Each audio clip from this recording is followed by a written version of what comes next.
Hello friends, let us now learn about the muscles around the mouth. So if you see muscles around the mouth, the first muscle is orbicularis oculi. This is orbicularis oris. Oris is oral cavity. This is orbicularis oris. This orbicularis oris has two parts. Okay, that is extrinsic portion and we have intrinsic portion. So first I will draw the mouth. Okay, this is the lips. Fine, right. Now the extrinsic portion is interlacing fibers of muscles, a few muscles. See, this orbicularis oris has two portions, one extrinsic portion and then we have intrinsic portion.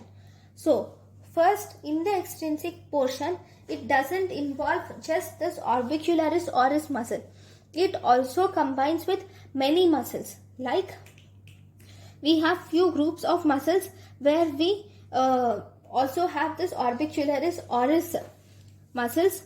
That is, we have levator angularis oris.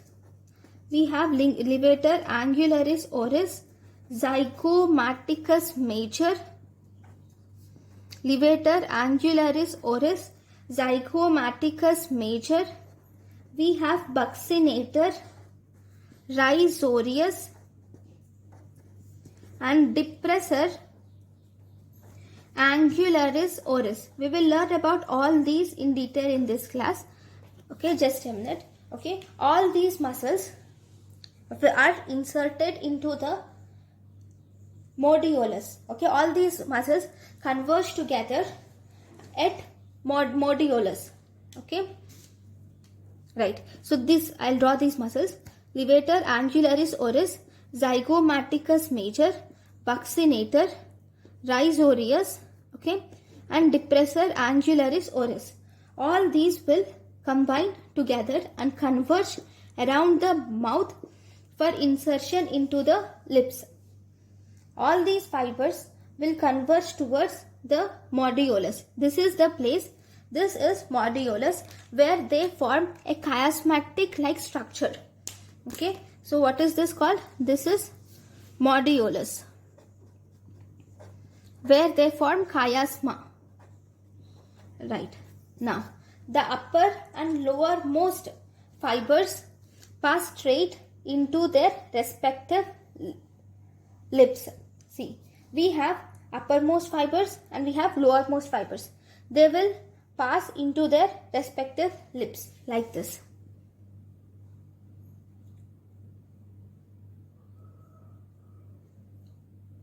So upper fibers, there will be some uppermost fibers, there will be some lowermost fibers which will pass. If there is uppermost fibers, they pass into the upper lip, and lowermost fibers, they pass into the lower lip. Okay, and fine, even here there will be similar issue. This is modiolus. All these fibers and uppermost fibers will pass into the upper lip and lowermost fibers will pass into the lower lip, and these fibers will decussate in the middle. Very good. Then, but there are some middle fibers also, right? I will draw it with blue. Yeah, there will be some middle fibers. Okay, those middle fibers will decussate. That means the uppermost fibers of middle fibers pass into the lower lip, whereas lowermost fibers pass into the upper lip. Okay, it's something like this. Uppermost fibers pass into the lower lip, whereas lower fibers will pass into the upper lip. So these are actually the middle fibers which decussate like this. Now this is the extrinsic portion. We also have intrinsic portion. Okay, I will draw this again so that we will have an idea. See, we have some groups of muscles like levator angularis oris. First I will draw the lips. I'm drawing it again so that there won't be any confusion, because this is important. Okay, levator angularis oris. Then we have zygomaticus major, buccinator, rhizorius and depressor angularis oris. See, they won't be arranged like this. They'll be arranged one over the other. Remember, they won't be arranged like this, one above or below. They will be one over the other. There will be a group like this and they will be arranged. Okay, now these all will combine and converge together at the modiolus. Okay, so this is the modiolus here, and even here we have a modiolus here. Very good. Now the upper fibers will now form like this and they decussate here. Even the upper fibers will go like this, and the lower fibers, lowermost fibers will decussate like this. Very good. Now what about the middle fibers? So if you see the middle fibers, these middle fibers again have upper and lower fibers, right? The upper fibers of middle fibers will decussate and they enter the lower lip. The upper fibers of middle fibers will enter the lower lip, whereas the lower fibers of middle fibers will enter the upper lip. It's something like this. Okay, so if you see, I'm just distinguishing it so that it's easier. Yeah, it's simple. Look, so these are the uppermost fibers which will just go into the upper lip and no decussation. These are the lowermost fibers which go into the lower lip. Now we have middle fibers which are blue and orange. The upper part of fibers of middle fibers will decussate and go into the lower lip, whereas lower part of fibers will decussate and go into the upper lip. Okay, so this is how the extrinsic portion of orbicularis oris functions. Next we have intrinsic portion. In intrinsic portion, the fibers are running obliquely between the skin and the mucous membrane of the lips.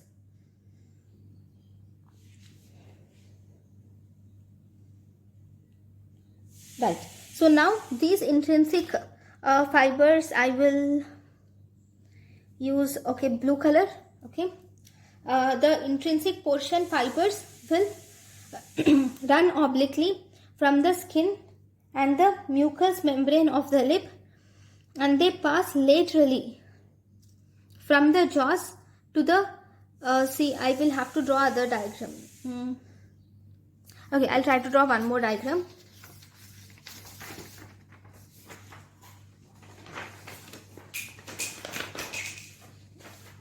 Okay, just a minute. Yeah.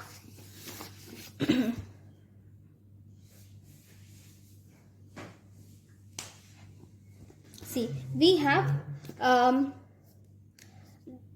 jaws. Okay, I'll draw the jaw.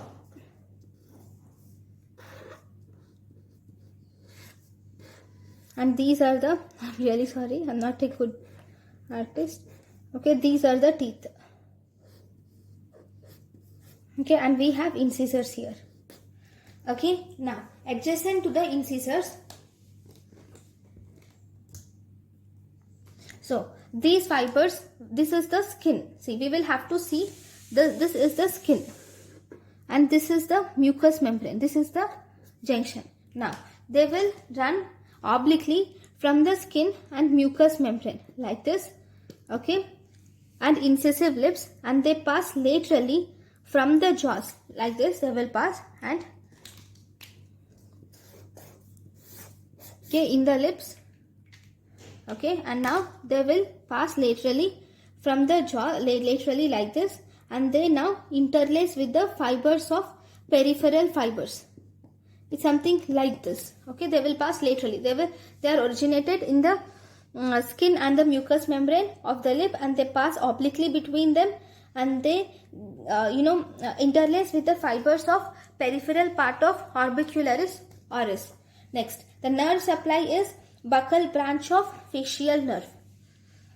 See, it's difficult to draw this part, so intrinsic portion, I'm sorry, but if you have any idea of how to draw it, please mention in the comment section.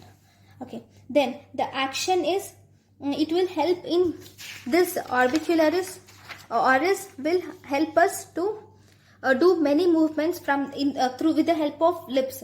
Like this helps in closing the lips, pouting the lips, pursing the lips, or twisting the lips. many movements are actually done with the help of this orbicularis oris. Very good. Now let us learn about all these muscles which are actually converging into this orbicularis oris. Right? Now the first muscle which is converging into the orbicularis oris, which I would like to deal with, is levator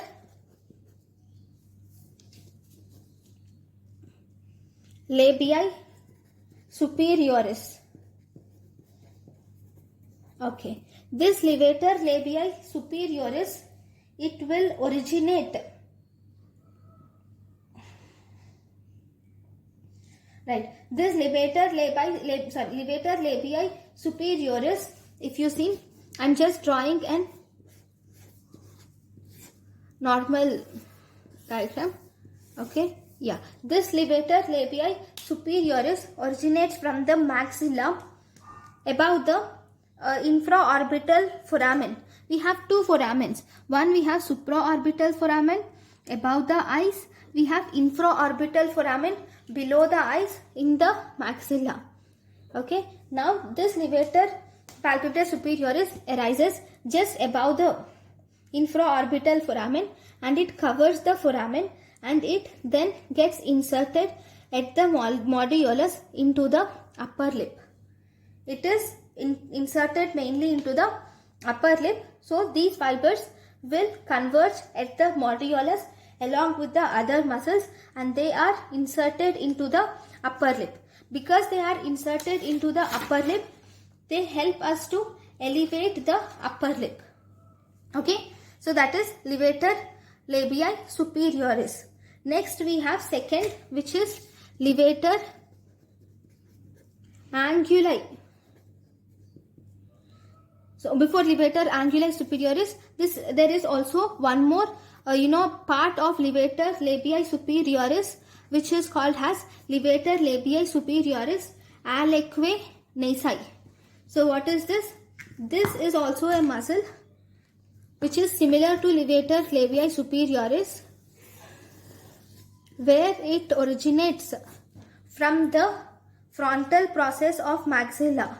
So in the maxilla bone, we have a frontal process of maxilla here, and it originates from the frontal process of maxilla, and it gets inserted into the ala of nose and also into the upper lip. Okay, it originates from the frontal process of maxilla, and it then inserts into the ala of lip and ala of nose and also into the upper lip. It elevates the upper lip and also dilates the nares. It elevates the upper lip and dilates the nares. This is levator labii superioris aliquo nasi. Then we have one more, which is levator anguli oris. Then we have levator anguli oris. Okay, see, this is the face. Okay, now this also you have infraorbital foramen. This is supraorbital foramen. Okay, this originates from below the infraorbital foramen and gets inserted into the angle of mouth. It originates from below the infraorbital foramen and it gets inserted into the angle of mouth. Because it gets inserted into the angle of mouth, it will help in raising the angle of mouth.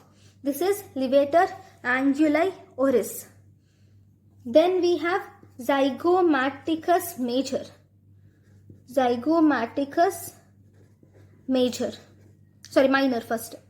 The zygomaticus minor first. Okay, here we have similar face and we have zygomatic bone here. Okay, which is something like this. We will have the zygomatic bone, right? Right.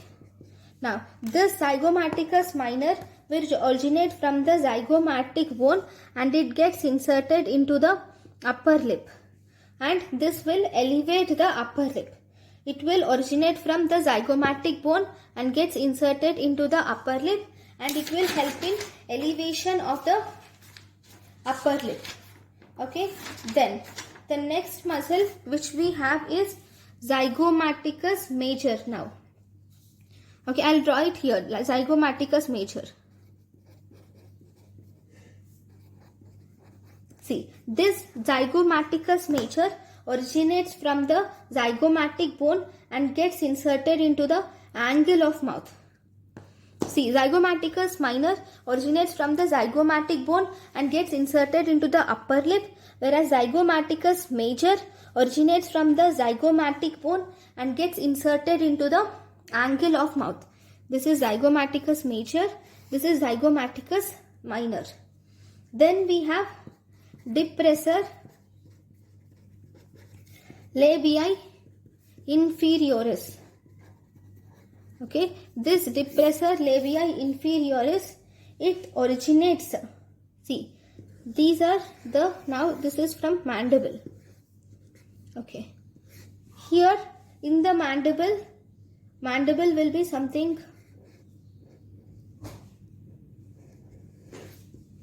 like this. Okay, now in the mandible you will have the oblique line of mandible.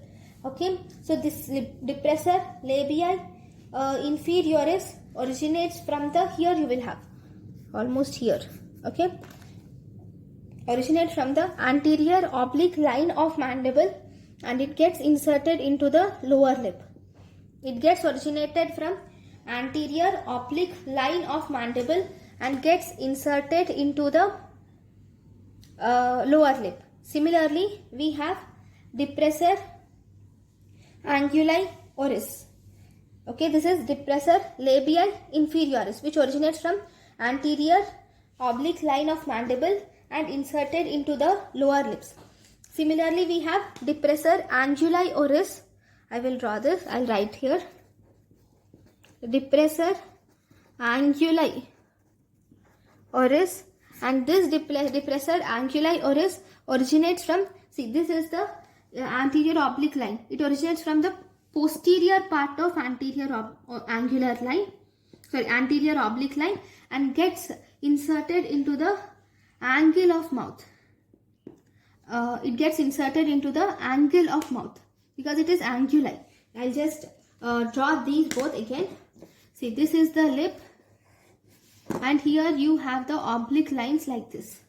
Okay, now if you see, the depressor labii inferioris originates from the anterior part of the oblique line of mandible and it inserts into the lower lip. Then depressor anguli oris originates from the posterior part of this oblique line of mandible and gets inserted into the angle of mandible, angle of mouth. It gets inserted into the angle of mouth. This is depressor angularis oris.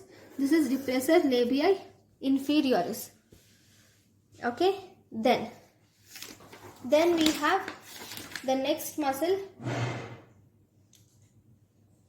which is mentalis. Okay, this mentalis is actually, okay, let me draw you. This mentalis is, I'll draw it here itself. Okay, there is, in the mandible we have incisive fossa here. If this is the mandible, here you will, if this is the mandible, here you will have incisive fossa. Okay, this mentalis muscle originates from this incisive fossa and it gets inserted to the lower lip. It originates from the incisive fossa and gets inserted into the lower lip. This is mentalis muscle. Okay, it originates from the lower lip and it originates from the incisive foramen and gets inserted into the lower lip. This helps in puckering action of chin and protrudes the lower lip. Okay, next we also have rhizorius. This rhizorius arises from the parotid fascia. I'll write it here. Rhizorius.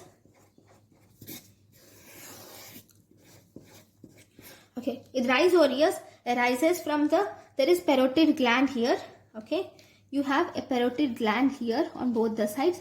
So it arises from the parotid fascia, has a continuation of platysma muscle and gets inserted into the angle of mouth. This is called as rhizorius. So these are the different muscles which are seen around the mouth. There is one more important muscle, that is buccinator. Now the next muscle we have is buccinator. Okay, so this buccinator, yeah, so this is the face. Now buccinator originates from the maxilla. Okay, it originates from alveolar process of maxilla opposite to 3 molar tooth. Here there is origin of buccinator. Okay, from the maxilla. Remember that it originates from maxilla. Okay, and pterygomandibular raphe, and it gets inserted into the upper lip fibers. See, I'll just draw a instead of drawing here, I'll draw a schematic diagram instead of drawing the true diagram, so that we will understand, because this is a little bit complicated. Fine. Because I have already told you, it might be easier now. See, this is the maxilla. Okay, I'll draw maxilla itself.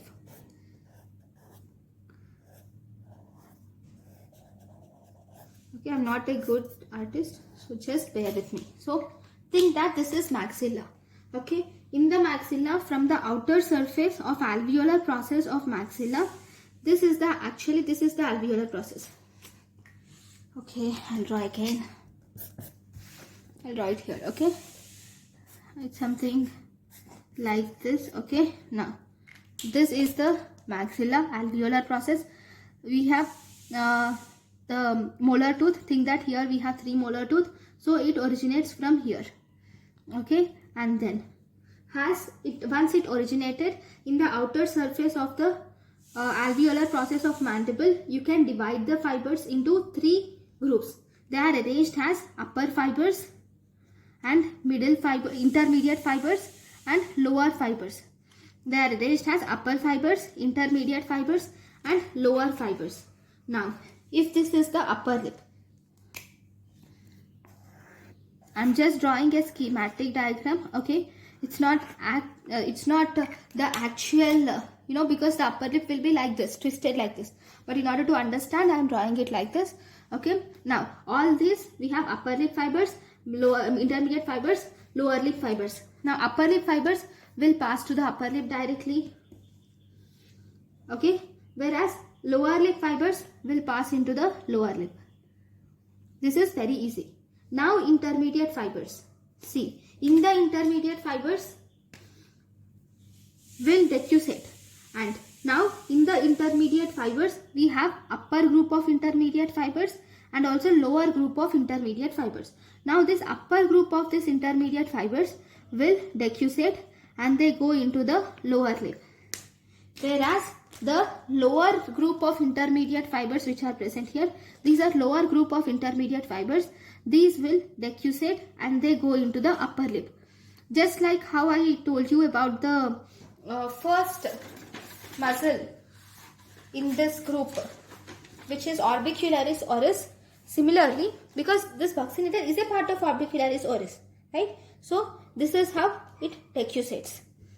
Okay, so upper part of fibers go directly into the upper lip, whereas lower part of fibers go into the lower lip. If you see the middle fibers, in the middle fibers, the upper part of the intermediate fibers go decussate and go into the lower lip, whereas the lower part of the middle fibers go into the upper lip. These are supplied by buccal branches of facial nerve. These will help us to flatten the cheeks against gum and teeth, and these will help us to blow the cheek. So these are the different muscles which you see in the around the mouth. So thank you guys for watching my lecture. Thank you.